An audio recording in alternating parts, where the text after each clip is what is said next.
you are worthy. I think Oh that's the man. biggest thing because I know what it feels like to feel unworthy. I know everybody feels that way at some point, whether it's a job, a relationship, regardless of what it is. But you are, and I think it's a good reminder, no matter who you are, where you are, that you are worthy of everything that you've ever wanted.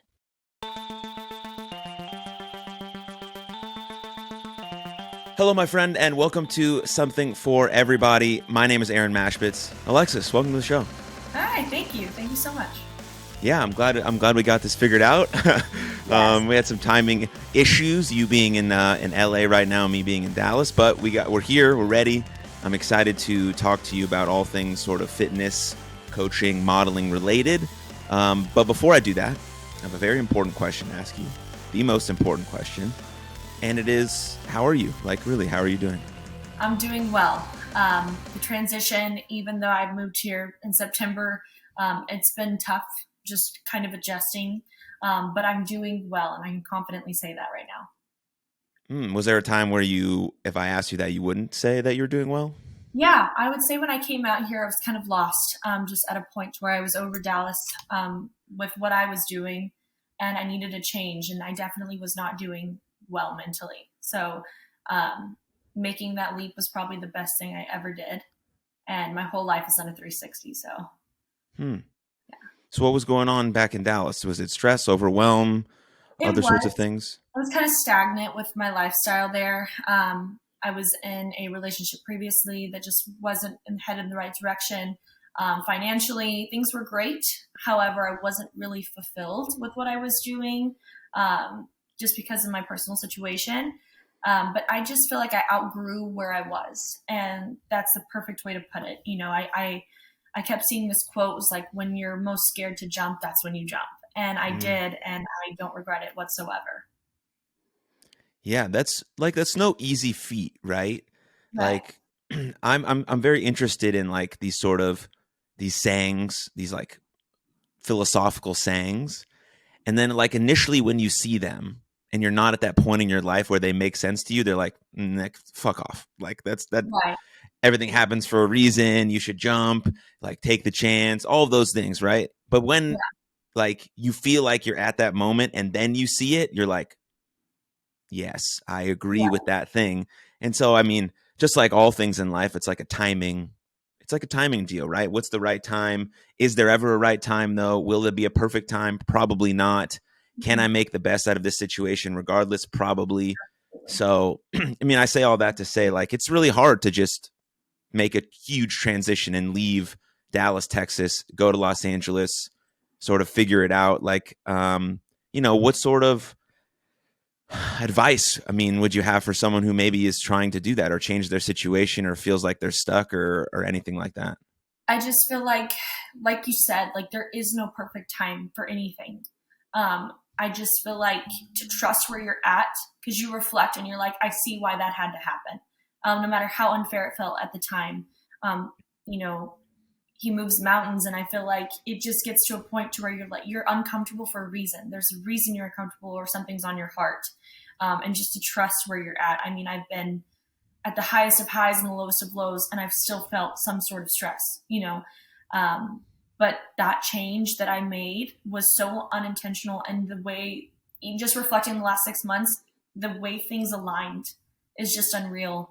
And I'm so thankful for it. And I always say now, I would go through some of the hardest times of my life just to be where I'm at right now again, because I'm so genuinely happy and just thankful for what I have. Hmm. So What did you learn about yourself through the hardship? then I am strong for sure. I am an overthinker, and I think that's not really a bad thing. I overanalyze a lot of things, but I feel like I'm just a logical person, and my emotions definitely get in the way sometimes. But I finally let go, I guess you could say, during that time period of moving. I just kind of, just take me to where I'm supposed to be. Like, I'm just going to go with the flow. And for once, just not having control changed everything. So I definitely learned that I am type A in some situations. And this time I wasn't. And it was for the better. Hmm. Yeah, I mean, you sort of have to have that sort of type A obsessive personality to sort of achieve the things that you've achieved. Right, right. You know, in any sort of athletic entertainment domain, right? You have to have this sort of, I'm doing this, this is what I'm doing, and Yes. there's nothing else really outside of it. And Yes. then it's hard to remove that sense of yourself when you're at this point where you can relax a little bit, where you're not in prep for you per se, or in season for someone else, or in crunch time if you're a business person. How do I get out of that zone and then get back into that zone in certain areas of my life? That, for me at least, that's when I found most challenging. Like, I have this athlete brain because I've been an athlete my whole life, and now I coach and do this podcast is sort of like my field of play. I'm like, this is it. This is my whole life. This is everything. But then I'm like, I Absolutely. have so much other stuff, like my partner, my parents, my friends, that I want to give my energy and effort to. So it's like, I don't like the word balance. I'm not going to use it because it just doesn't make sense to me. But like, I don't know, like a harmony where if it's still in flow, it still feels right. But when I'm Yeah. doing the thing that I'm supposed to be doing, whether it be this podcast or prep or for you, whatever it is, like I'm doing it. But when Right. I'm with my partner, I'm with my partner, or Present. whatever the case may be. What do you think about that? I completely understand. I was an athlete my entire life too, and then now I do bodybuilding. This is my fourth prep. I actually started today. Today's day one, my fourth Oh prep. yeah, baby. Yeah, this is going to be a good season. I feel it, but it consumes you, right? And it sounds crazy, but when you're doing as much cardio and that's all that's on your mind is I have this many weeks left. I have to eat this. I'm starving. I'm tired. Like that consumes your life. And there's days to where it's like, that's my personality. It's like, I'm in a bad mood because I'm hungry, you know? But I'm similar because I'm like, that's not my partner's stress, you know, of course he cares, but that's not his place to worry for me. And you have to separate those things. I don't like the word balance either. It's just a lifestyle to me. It's Mm. just a matter of getting a grip and like, how can I fulfill every part of my life and still do what I love? And there's no shame in loving and making it your whole personality, whether it's bodybuilding, soccer, whatever it is, coaching, art, you know, Mm. it's just a matter of being aware of like how others feel around you. And do you feel like you're fulfilled when you're around your family? Do you feel like you're giving it your all, but also staying on track with whatever you're doing? That took a while for me to get a grip, you know, just because I'm dieting doesn't mean someone else has to suffer. So I'm not that person. You can't have that burger. I'm right here, you know, but I think that that's just a matter of time, you know, and experience. Yeah, it definitely is like going through the trenches. Yeah, Like, because for the first sure. time, the first time you do anything that's hard, you're like, you don't really know. You're just sort of diving in head first. And then now you're on your fourth, so you're a bit more experienced. So you like know a little bit more. And then the next one and the next one. And then your experience can be relayed to other people who are about to go through the same journey, and they can extrapolate some of these lessons that you've learned and maybe not make the same mistakes, but maybe make the same mistakes. And then, it is what it is. But Right. for those that are wondering a little bit more about you, just give us like a little bit of an elevator pitch about what you do day to day. Okay, so back in Dallas, I was a real estate agent. I absolutely love that field, and I'm hoping to get into that here in Arizona whenever we make the move. But at the moment, I'm growing with social media. I do personal training, so I have my own lifestyle, and I have one prep client right now, and I'm hoping to take that business to the next level. I've been doing that for 2 years, a little bit over, going on 2.5 actually. But that's more of my main concern. You know, I have a passion for fitness and health, not just bodybuilding, but just helping women find confidence and just, I guess you would use the word balance at this in this situation, just day to day, you know. So right now, a day looks for me like I wake up. If I have check-ins that day, I'll take care of those by noon or before noon. I cook at home all the time, especially when I'm on prep. I go to the gym, spend about 2-3 hours at the gym. My boyfriend does YouTube, so I'm usually helping him film, stuff like that. I have downtime for social media. I spend time with my dog. It's kind of different day to day. Yeah. Yeah, but those Super. are my priorities right now. Sounds awesome. Yeah. I um I can't begin to express how much the gym changed my life. Absolutely. Like I don't know how to put it into words. Like there's probably not one single thing that has molded me into the man I am today outside of the gym and baseball. I absolutely agree And with gym and cheerleading for me.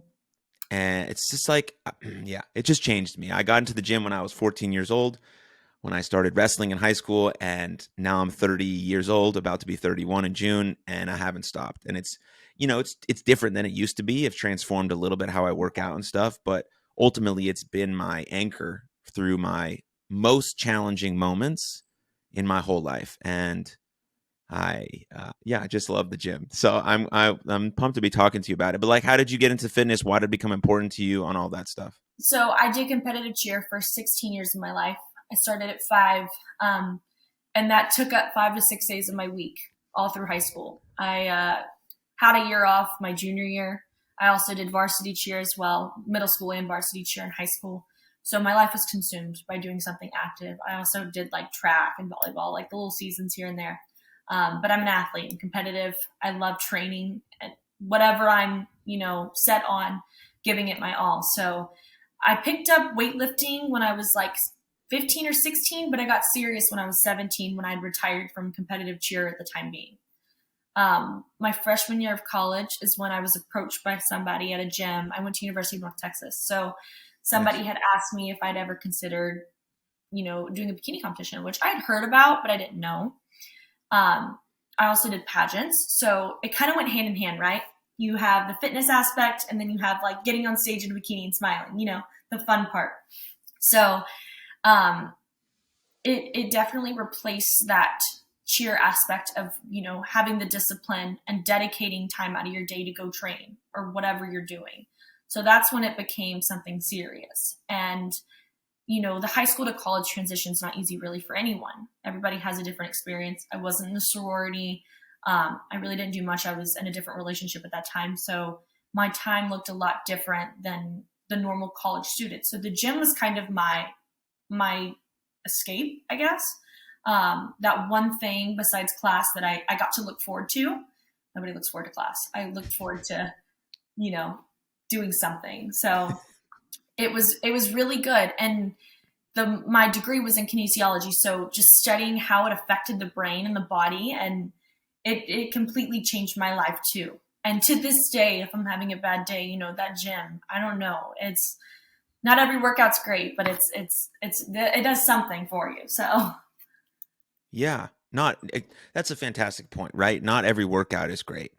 Just like not every day is going to be great, but ultimately, if we make the decision to keep showing up, something good will eventually come from it. I believe that with my entire being. Like if you just keep showing up and keep getting back up, no matter how many times things knock you down, you make transitions, you pivot, you adjust, and you keep showing up and you keep getting back up. And then ultimately, like the story you're living in right now, right? Things get better and they turn out better than you've expected them to turn out. Absolutely. Absolutely. And then you come on a podcast and you talk about how grateful you are to have run into those hardships, because they ultimately make you the person that you are today. And so whoever's going through something right now, stay with it, keep showing up. You're much more capable than you give yourself credit for. Mm-hmm. Absolutely. So the gym, and it could start in the gym, it could start with anything, but I think having a physical activity practice of any sort must be a foundation of every person's life. Absolutely. It's proven, I always say, I'm like, if my workout was bad, it did something for my mentality. Like it's either my brain or my body, like something benefited from that. Some people it's running and tennis and something like that. Just, I can't explain how physical activity can relate to so many benefits. And that's one thing that made me fall in love with college. Near the end, some of those courses, it was just like exercise science had my heart, because I'm like, wow, like this is actually transformative. Like endorphins, like it's amazing. So for me at least, even if like I said, my training session, like today, mine was horrible, but I went in there, had an hour and a half of my time to relax, listen to music, do what I love, regardless if I had the best pump or mind to muscle connection. And I walked out feeling better than I did when I walked in. So yeah, yeah, it's amazing. One of the things I really wanted to talk to you about, I got to build up to this question. So bear with me for a second. Okay. And it's interesting because I used to be a professional wrestler. Okay. So I got sort of like you. I got in front of a crowd in my underwear, and I was there for entertainment purposes and sort of for people to judge the way I move, look, and feel. You know, Yeah. they're not rating me like you're getting rated, but internally they're thinking about it. Yes. And so in thinking about how I want to ask you this question, I'm like, why did I actively decide to put myself in that environment where I would get judged by people that I don't know? And for me, it was because I wanted the attention. I wanted people to like me because there was a point in my life where I felt like nobody liked me. And so I wanted to become this professional wrestler so that I was the center of attention and that people would like me, or they would just notice me. Even if they were booing me or cheering me, I wanted them to like me. So I put myself in this environment, this judgmental environment on purpose. I decided to do it for this reason. Now, I don't know what reasons there are for you or what sort of popped up when you decided to put yourself sort of in a position to be judged. Obviously, that's the point of the competition, for your body to be judged, your poses, all of that stuff. After your first competition, did any of this stuff kind of come up for you? I wouldn't say any of what I do is for validation. Like I said, I did pageants. So the judging I was used to. It was never something that solidified how I felt about myself. Of course, people struggle with body image.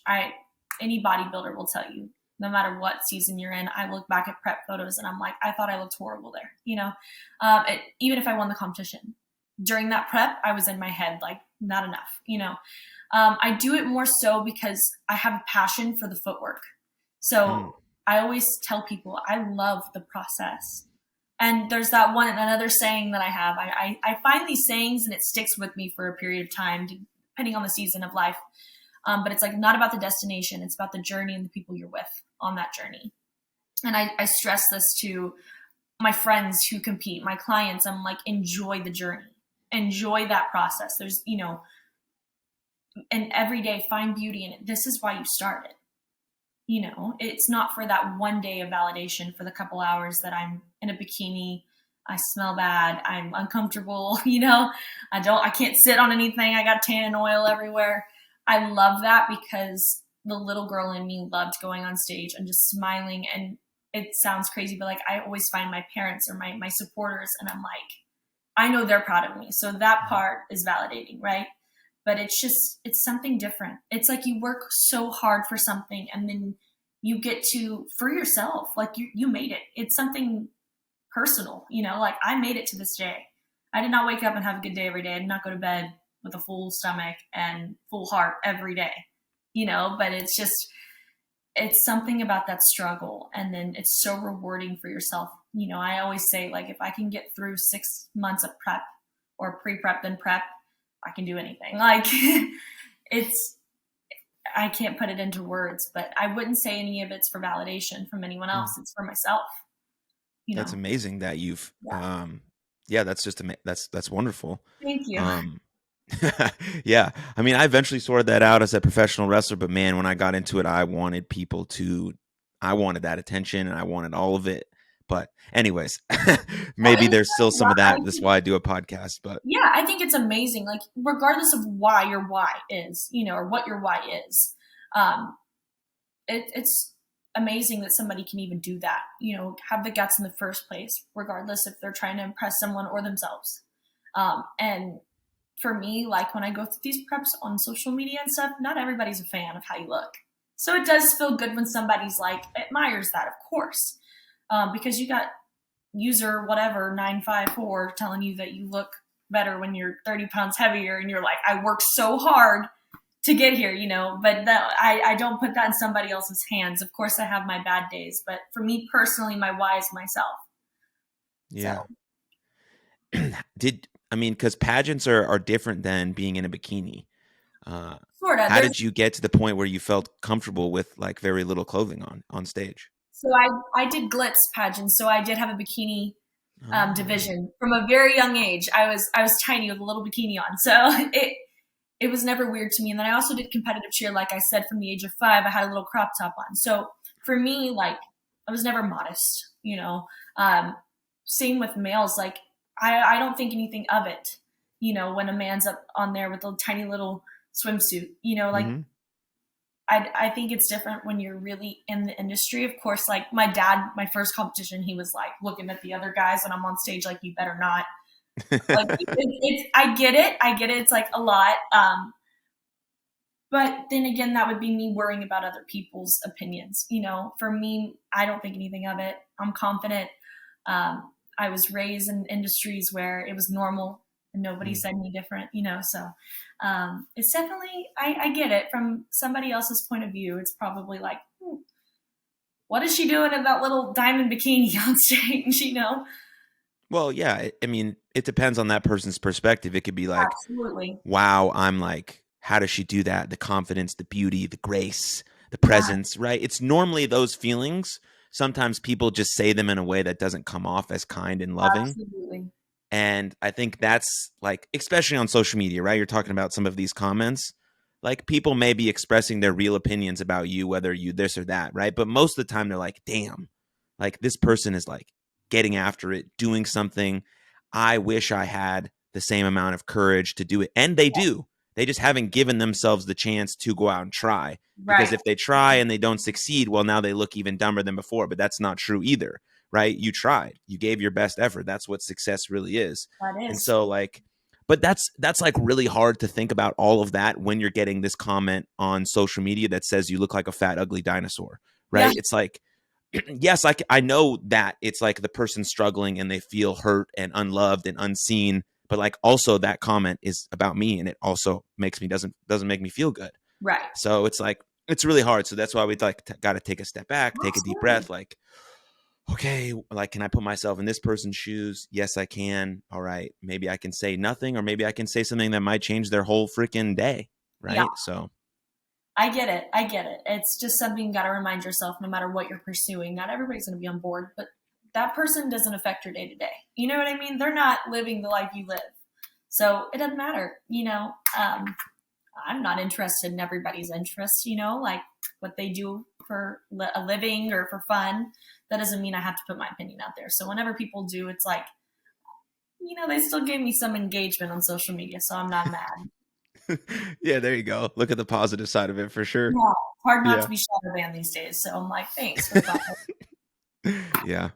Um, talk to me about body image and this idea of body positivity, right? It's Yeah. like, what do you think about both of those things? For body image, I just feel like that's a natural thing, especially if you're in the social media scene, right? It's easy to compare. Personally, I don't really compare. I just look at myself and I'm like never satisfied, I swear. As the years have gone by, I've definitely developed this confidence to where I'm like, I'm better than I was a year ago, Hmm. before I started this. So it just takes time and loving yourself. Um, I think every time, I caught myself the other day reading a story about someone who was really sick, and I'm just thankful that my body functions, and I think it's important to, instead of being so hard on yourself, your body's functioning. And that's what I always tell myself is like, I woke up this morning, Hmm. everything's working the way it's supposed to that I know of. I'm healthy or whatever it may be, just being thankful for what you do have versus what it looks like. Now that's hard because I'm in the aesthetic part of it to where it's like, oh, this could be bigger, this could be, tighter. It's something everybody struggles with. One day I'll wake up and I'm in love, and the next day I'm like, what have I done to my body? Like, it's not where I want it to be. And that's different from body positivity.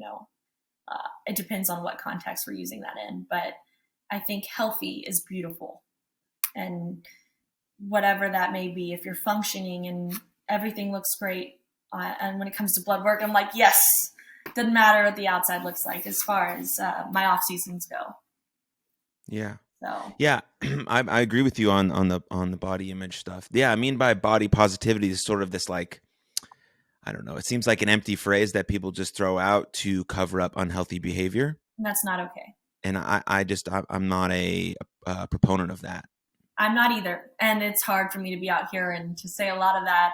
But I, especially when you know the science of the body and how it functions, It breaks my heart that that's just, I want everyone to be confident, but you should also take your health into consideration. And it's hard because some people just slap that word on it. Like, and I get it, like, be confident, but also maybe work towards benefiting you and living longer.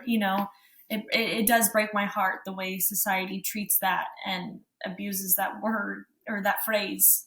And it is hard for me not to be unhappy when I see like major brands that I used to dream of being on the cover of are completely demolishing those dreams, just the way they've changed just to make people comfortable with being unhealthy. It's heartbreaking. Right. So yeah, it's been tough to look at, like, because when I think of body positivity, I'm like, there's no one on planet Earth who loves every part of their body all the time. It just doesn't exist. No. Like, but there are people who have now become to appreciate their body because of how wonderful it is and because how many amazing things it does, because they're using it actively every day. Right. And it's showing them that, holy shit, yes, you can rock climb and you can hike 2 miles and you can run a lap and you can walk a dog and you can do Zumba and you can do yoga and you can fucking carry your baby and you can get all this shit. Like, you're doing it. And like, then you start to realize, like, yeah, my arms can be bigger and my legs have a little extra fat. And yes, I have some thing on my butt. Like, but then it goes away because you realize, like, oh, but like my body is like awesome. Like, it's doing shit every day. And I'm working towards that every day, right. Bettering myself. But when it comes to your health, internally, not even externally, when it comes to what's going on internally, that's when it raises a red flag. I'm not, that phrase should not be aligned with something that is killing someone, and like I said, it hurts my heart to where, because I feel like a lot of the people or the whoever's saying that, they don't believe that. There's not real positivity there. That's something that they've kind of told themselves, even though they're shortening their lifespan by so many years and they're not feeling their best. That's the biggest thing, is you don't feel good. Right. It's crazy. It's a lot. And like I said, just going to college during this time, and I did have professors who either really sugarcoated that or were really blunt about it. Like, what's going on internally is concerning. So yeah, those two things are body image and body positivity are completely separate in my eyes. And one everyone struggles with, and the other one is just something that I haven't gotten on board with. It's a term that's been, misused to represent something that it doesn't represent. And in my eyes, if you are actively trying to love something, that means you're actively trying to take care of it. Absolutely. And actively trying to take care of something doesn't mean you're perfect. Nope. If I'm actively trying to love my partner right now, do I do a perfect job every day? Nope. Yeah. But I'm trying. And the same thing with my body, the same thing with my health, same thing with my nutrition. It's all just effort. All it is. And there's something beautiful about that discomfort of still wanting to be better. There's something beautiful because you're, just headed in the right direction. But when you come to just be comfortable or you enjoy being stagnant with something, it's just a dead end.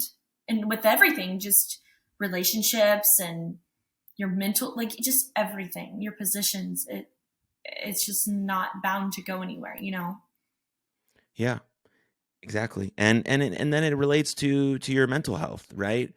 Like this thing that you talked about earlier, right? Your brain and your body being bidirectional. Things you do for your body help your brain. Things you do for your brain help your body. Right. And the same way you think about things, your perception is also affects your mental health. And the way I view myself is a huge part of my mental health. And now there's a large narrative around the term love yourself. And I agree, you should love yourself, or again, try to love yourself. But if you're someone who despises themselves deeply, then to love yourself is a very hard thing. It's like sprinting across the whole world, right? Absolutely. But there's like little steps you can take every day, like minor things, like getting in the gym and seeing your body transform over 6 months. Like, oh, like I used to hate my arms. Now it's like, wow, they like look better. That's a version of actively taking care of yourself. That's a Yeah. version of being closer to appreciating and caring for yourself like someone who loves themselves. And Yes. then 3 or 4 years down the line, you're like, oh, I like mostly like myself now. This is Yeah. like pretty fucking cool. And Right. you went on that journey because you actively tried.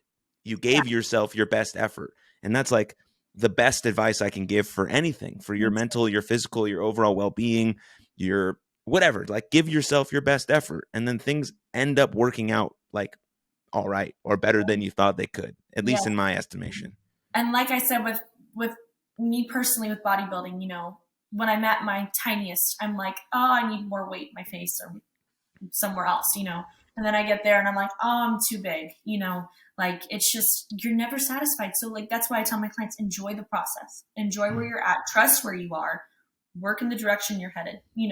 That's your focus right there, and love yourself through it all. I find myself all the time like, oh my gosh, my face gains a lot of weight whenever I'm 20 to 30 pounds heavier and I'm pushing food in my mouth all day. So I struggle with that all the time. I'm like, oh, I look so round. Like right now I'm like peak bulk, just now starting my cut, and I'm looking at myself like, oh my gosh.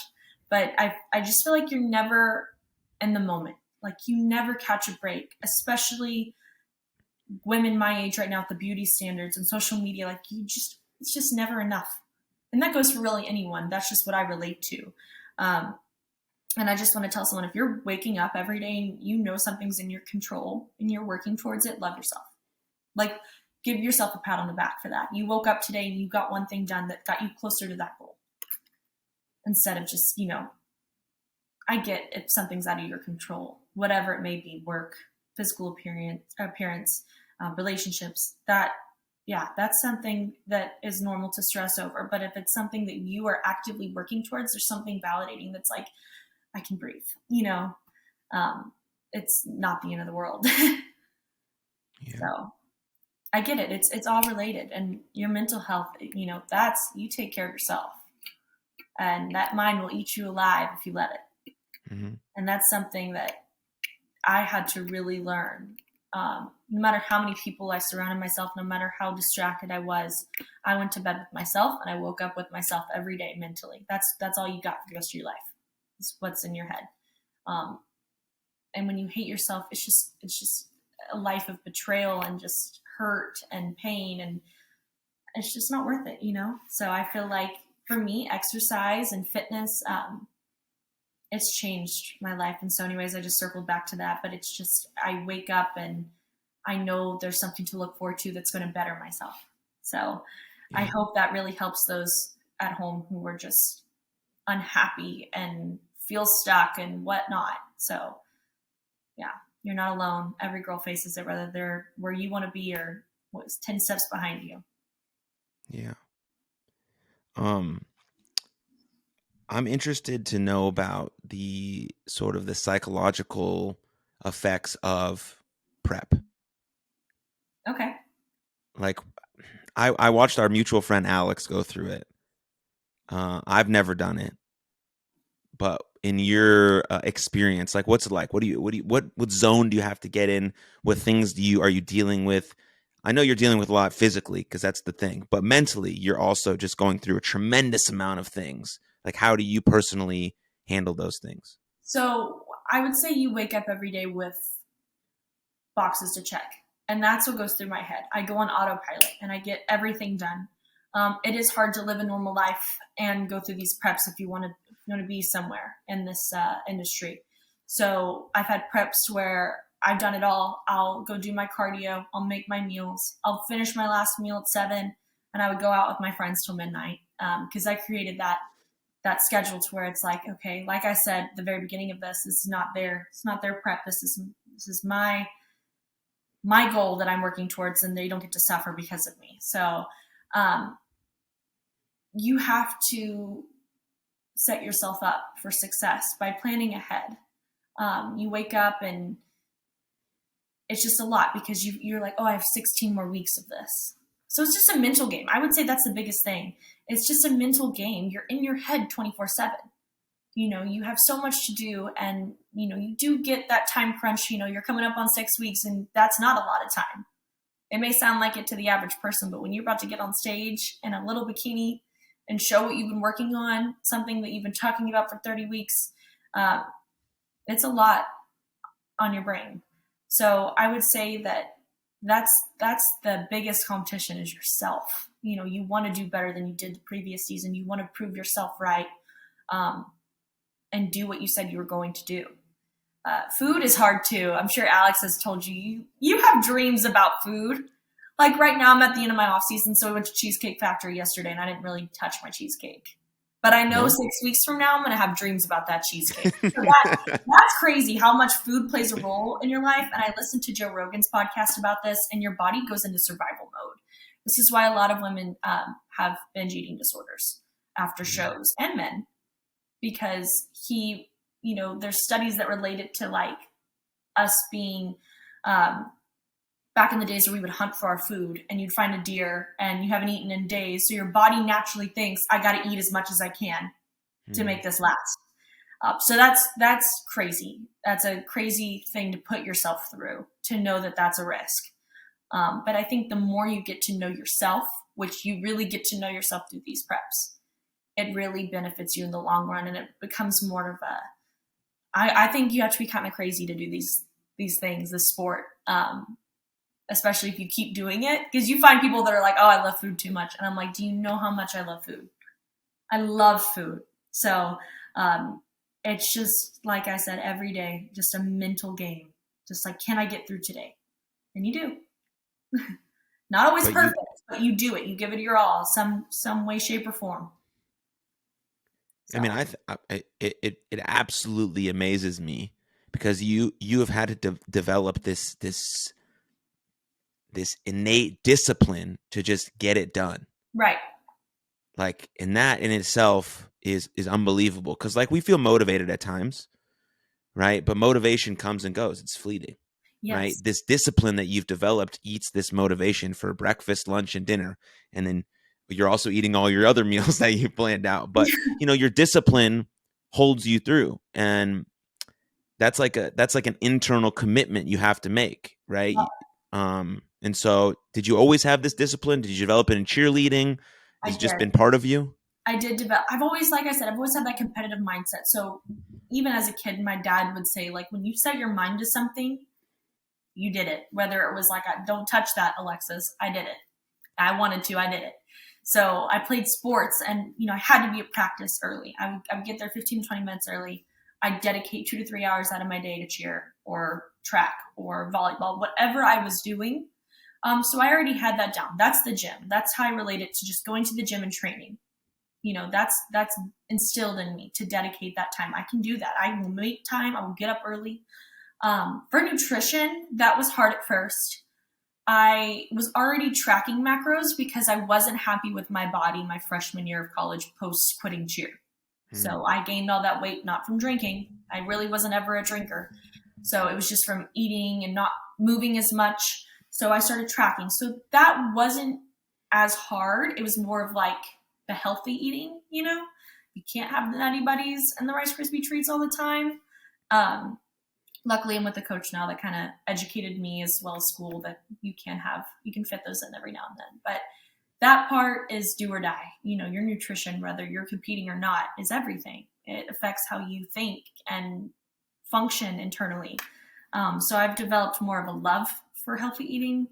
So that part's easier. And like I said, it's all in your mind. Like if you sit there and think it's a chore, you're going to struggle. You're going to suffer. You're going to fold.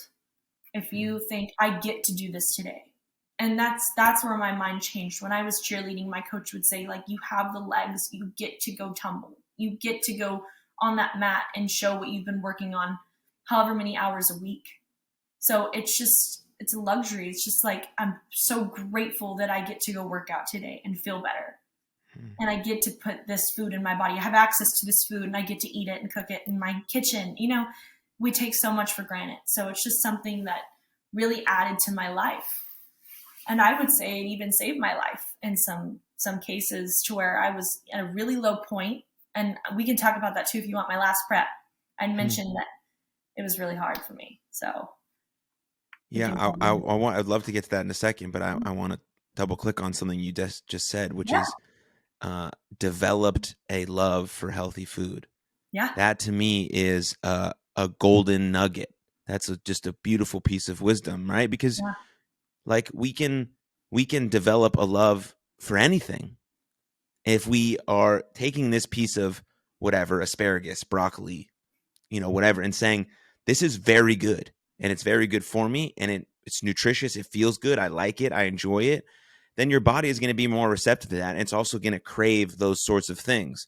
Now, every once in a while you can have, it's not about being perfect. It's never going to be that. Well, you Yeah. have to be perfect now in prep. But for the regular person, they're just like, think about trying to eat well the majority of the time. But like you said, if you develop a love for healthy food, then your body will want that and be receptive to that. And that's fantastic. It's all mental game. And it's true. When you get to know, and I'm sure everybody has heard about how processed foods are. And I enjoy that. I love processed food. Please understand. Crumble cookie. I love Chick-fil-A. I love all the things. My skin doesn't, but I always talk about how good I feel when I am eating clean. When you know something came from the earth and it's doing its job in your body. If you learn how to season things and sauces, and I can help you with that, whoever's listening to this or even you, that'll change food. But it's all in your head. People are born and they're like, oh, I hate vegetables because it's good for you. It was forced down your throat as a child, or I hate foods. And I'm like, it came from the earth. Like it's supposed to be like what you're eating. Like it's for us.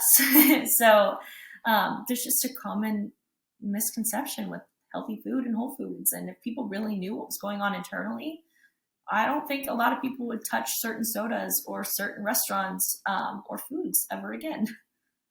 Yeah, I agree. Yeah, I love that framework Yeah, of just taking things not as granted but for granted, or sorry, taking things not for granted but as granted. right. Yeah. Yeah. So that's beautiful. But yeah, I would love to touch on your last prep and why it was so challenging for you. Yeah. So I was in, like I said, not the greatest relationship. I had been in that since high school. Hmm. No hard feelings, but it just wasn't a good environment for me. And your environment's everything.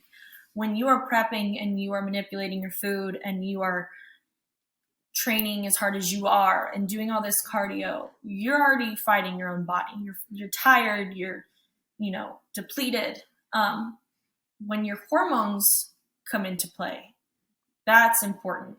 I was so stressed because of my home life, my environment, that my body, your cortisol, which is your stress level, essentially, if it goes up, your body's going to fight you. You won't drop weight. A lot of people don't realize how stressed they are, that like it affects everything in your body. It affects everything. And some people who are overweight, like a lot of it's cortisol. Like I was eating healthy, I was running, I was walking, drinking all the water, but because I was so unhappy with my state of mind and my environment, my body was fighting against me. So I had the choice to pull out of prep.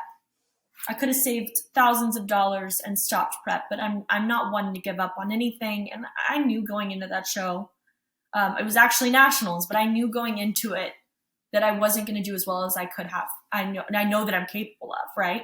But that prep last year distracted me in a way. Not that you should ever prep out of distraction. It's like a job. Like you have to love it. And if you're smart about it, you'll do it when you're ready.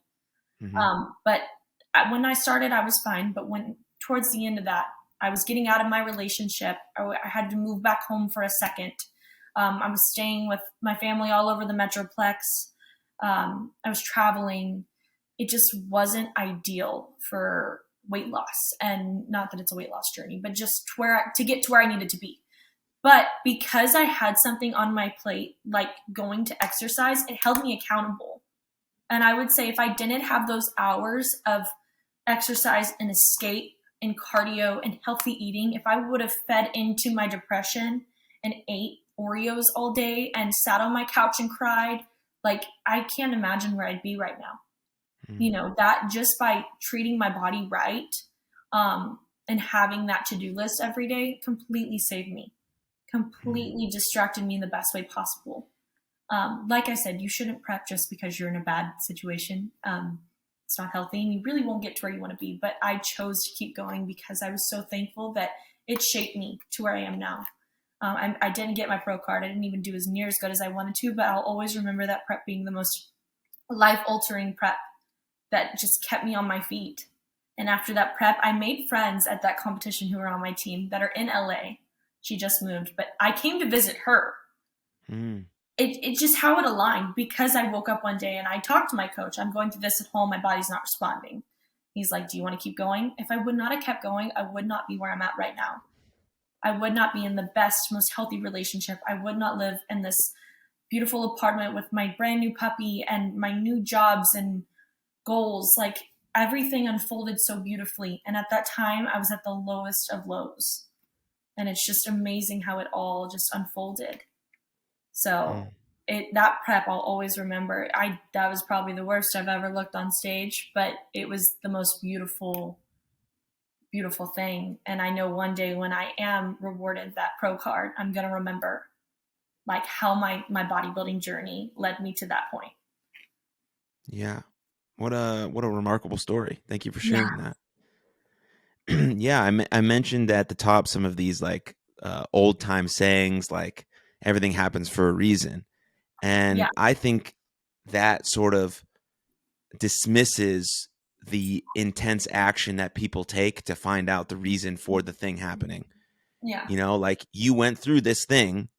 You now know the reason why you're in this beautiful relationship, prepping for your prep in a great mental state, all of these things, right? You found your reason, but the reason you found it is because you decided to go through the trenches and say, fuck it, I'm going to keep showing up. I'm going to keep showing up. I'm going to keep showing up. And you did, and it turned out this way. Like, I think that statement is powerful if we decide to still take action when we feel our worst. Yes. Then, yes, the reason, the beautiful, magical reason might just unveil itself and reveal itself to you. Then you're like, yeah, this is why. But you decided to take action even when you didn't even come close to feeling like taking it.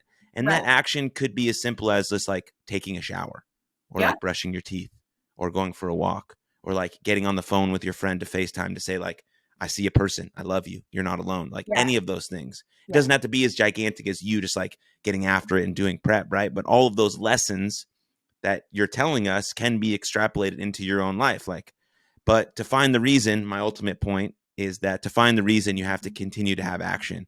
And to have action just means you're showing up. And again, you're giving yourself your best effort. So thank you for sharing. That's beautiful. Absolutely. Yes. Any other things you'd like to mention about what people get wrong about sort of bodybuilding, fitness competitions, anything that people should know that you feel like they don't? Kind of back to like the validation thing. I feel like especially just women will kind of shame other women for doing this sport. And sometimes it's older women. And I want to say the women who kick my ass at these national shows are my mom's age.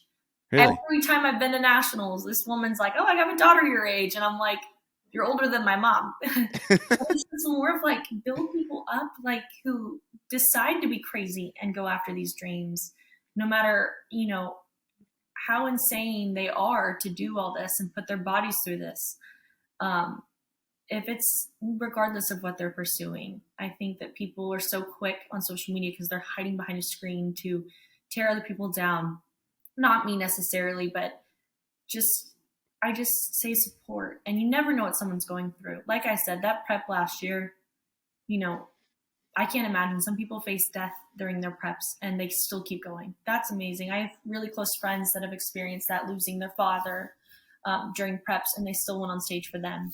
So even if they don't look the best, you know, you never know what somebody went through. So they still did it. It's science. And, you know, it's hard to control every factor. You can only do so much.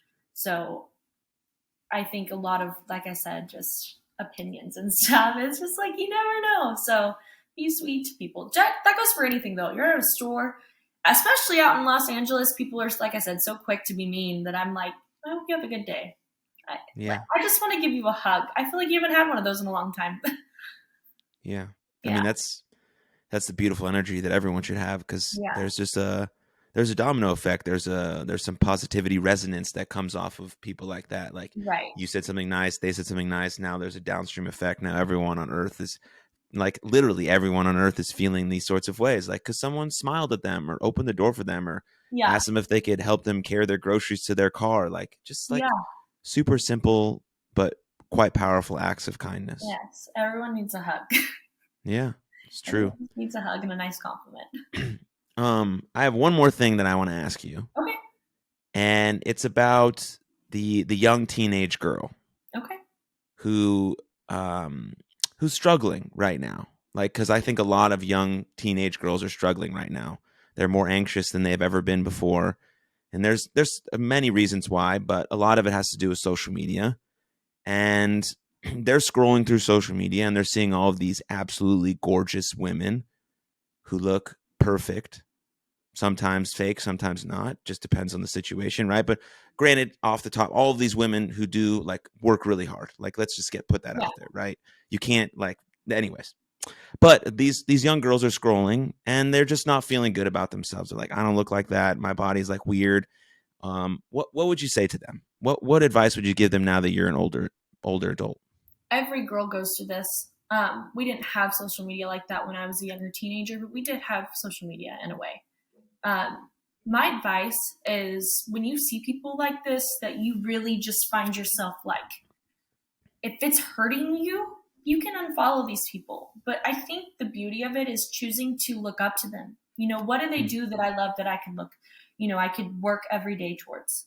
And also just realize everybody's different. Everybody has different strengths. Social media is just a mask. Like, it's not real. You only put the good things out there, really, So I think instead of choosing to be jealous and feel bad about yourself, everybody's beautiful in their own ways. And if it's something that they're doing, like it's their life, you have no idea what that person went through to get there. And your time will come. Like I said, you will go through all these valleys to get to where you need to be. And just love yourself. There's a reason you were created this way. Even me, like living in Los Angeles, I worked in plastic surgery for a little bit, and you see what some of these people do. And it roots back to them just not being confident because of what they see.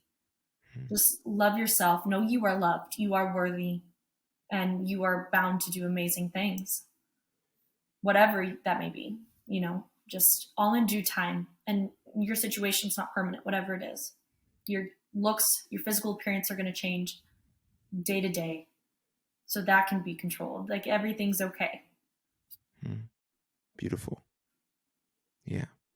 All right, last question, and then I'll let you go. Okay. If you, Alexis, were to have a billboard, let's say a billboard in Los Angeles, and millions of people were going to see that billboard every single day, what would you put on it? You are worthy. I think that's the biggest thing, because I know what it feels like to feel unworthy. I know everybody feels that way at some point, whether it's a job, a relationship, regardless of what it is. But you are, and I think it's a good reminder, no matter who you are or where you are, that you are worthy of everything that you've ever wanted.